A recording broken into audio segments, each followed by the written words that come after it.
بسم الله الرحمن الرحيم maanta waxaan qaadanaynaa barashada computerka sida ogtiima daawadayaal waxaan la socday casharro fara badan oo aan ka sii daay YouTube-ka maanta waxaan qaadanaynaa barashada computerka wax la yiraahdo computer introduction ayuu ciwaankeena maanta noqonayaa computer introduction computer introduction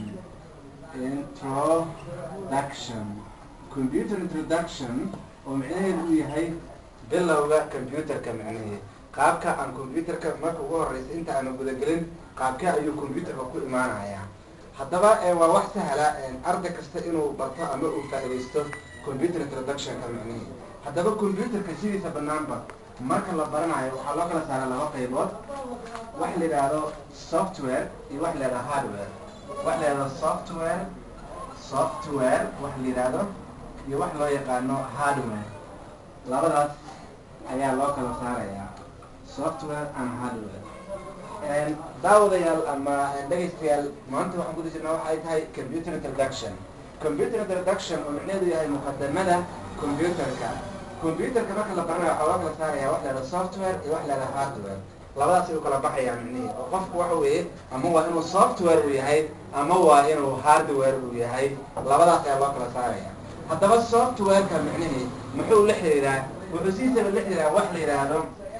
waa programmiska computerka wey oo lagu baranayo maxaa ka mid a matalan wax la yihahdo ms windows ayaa ka mid ah sida aad ogtihiinba xp labo wax la yihahdo ms word ayaa ka mid ah oo ah isagana 2003 waxaa ka mid a wax la yihahdo ms excel ayaa ka mid ah 2003 waxaa ka mid a wax la yidhaahdo ms access ayaa ka mid a isagana oo ah 2003 intaas kuma koobno oo keliya barnaamijka la yidhaahdo software-ka waxaa kale oo loo yaqaanaa software-ka oo la yidhahdo wax la yidhahdo office ayaa loo yaqaanaa barnaamijka office ayaa la yidhahdaa barnaamijka office waa barnaamijka barashada qofka sida uu computerka waxna u geli lahay waxna uga saaro waxaa la yidhahdaa waa input and output baa la yidhahdaa inuu waxna geliyo waxna uga saaro macnaheedu haddaba software-ka waa ms windows ms word ms excel ms access ms powerpoint wax la yidhahdo ms powerpoint 2003 sidoo kale haddaba macnaha mataqaana maanta waxaan ku jirnaa waxay tahay waa lessonka waa cashirkeena koobaad oo ah computer introduction waxaan kala saarnay software iyo wax la yidhaha hardware haddaba software-ku waxaa laga baranayaa qofka markuu bilow uu yahay ms windows ms word ms excel ms access ms powerpoint haddaan u nimaado dhinaca kale ee hardware-ku waa maxay micnaha hardware-ku waa waxaa loo yaqaanaa waa rephrase wuxuu la xiriiraa rephrase to the mechanical and magnetic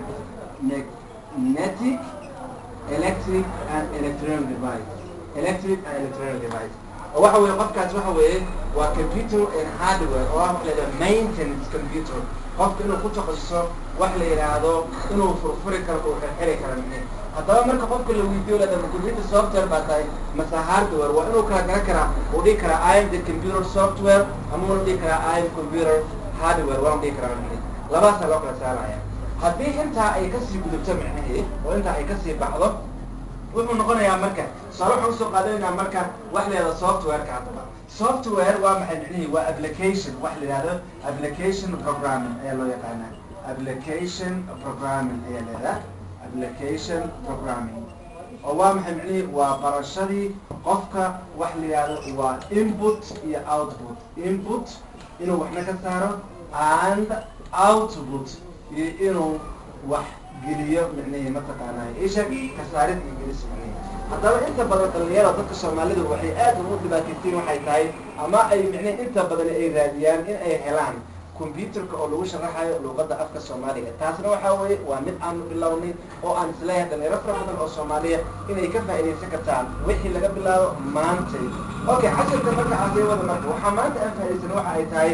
wax la yidhahdo software iyo wax la yidhahdo hardware haddaba haddii la weydiiyo ogaado ma waxaa tihin software mise waxaa tihin hardware waxaan leenahay we are software group ayaan nahay aan leenahay software group oo micnaheedu uu yahay in waxna laga saaro كمبيوترك وحنا لغو يعني ما تقانا يشيك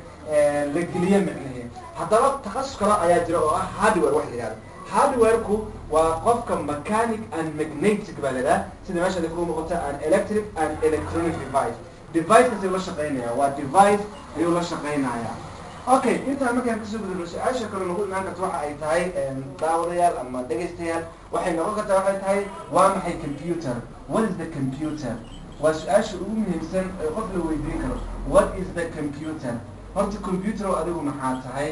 that's a question haddaba su-aashaasi waxa weeye waa in loo helaa jawaabteedu oo waafi ah oo lagu qanci karo macnaheed marka laga hadlayo IT-ga marka laga hadlayo in badan ay ku noqnoqdaa oo tusaale usoo qaataa macnaheed what's the computer haddaba waxa weeye computer is device waa qalab sidiisa banaanba computer is device computerku waa qalab that can follow kaasoo raacayo instructions معلومات براعية instructions معلومات براعية to accept or أقبلها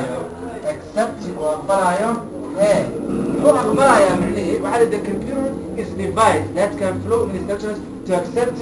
or أقبلها input and output إيه وحنا اللي جيوا حنا قصارا okay that's the question that's the answer one full answer وقفك اللغة معي متقنا وحين كرو أما مرات كثير كنت بقصدك with the computer إن أنك computer is device وخلق that can flow كاسر راعيه instructions معلومات to accept أقبلها input وحنا اللي جيوا and output وحنا اللي قصارا that's waxa wadii karna waxa weeye waa su'aal oo ina jawaab buuxda oo waafi ah ay noqonaysaa inta markaan ku sii gudubno markan computerka marka xilligii la helo